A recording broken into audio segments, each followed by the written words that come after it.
దీపం వెలిగించడానికి ప్రధానమైన కారణం ఏంటనంటే, ఆ దీపము వెలుగుతుండగా మనం ప్రాణాయామం చేసినా, అక్కడ మనం ధ్యానం చేసినా, ఆ సమయంలో ఆ దీపం ఎలాగైతే స్పష్టమై ఒక ప్రకాశాన్ని ఇస్తుందో, మనందరి మనస్సు, మనందరి హృదయము అలాంటి వెలుగులతో, అలాంటి ప్రకాశాన్ని నింపుకొని మన మనస్సులో ఉండే చెత్త, కుళ్ళు, కుట్ర, లేకపోతే కల్మషాలు, మాలిన్యాలు, కాఠిన్యాలు అన్నీ తొలగి స్వచ్ఛమైనటువంటి ఆ దీపం ఎలాగైతే పవిత్రమై నిర్మలమై ఉందో అలాంటి ఒక స్థితిని పొందడానికి ఆ దీపాన్ని మనం ధ్యానం చేస్తాం. అందుకనే దీపం జ్యోతి పరం బ్రహ్మ, దీపం సర్వతమోపహ, దీపేన సాధ్యతే సర్వం,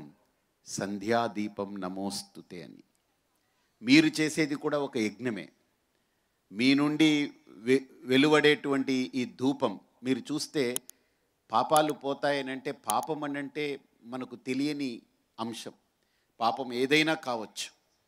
మన వల్ల ఈ వ్యర్థాలని, కాలుష్యాలు, వ్యర్థాలు మన వల్ల ఏదైతే ఈ ప్రకృతి పర్యావరణాన్ని పీడిస్తుందో మన వల్ల, అది మహాపాపం. దానికి చిన్నపాటి విరుగుడు ఇక్కడ మనం చేస్తున్నాం.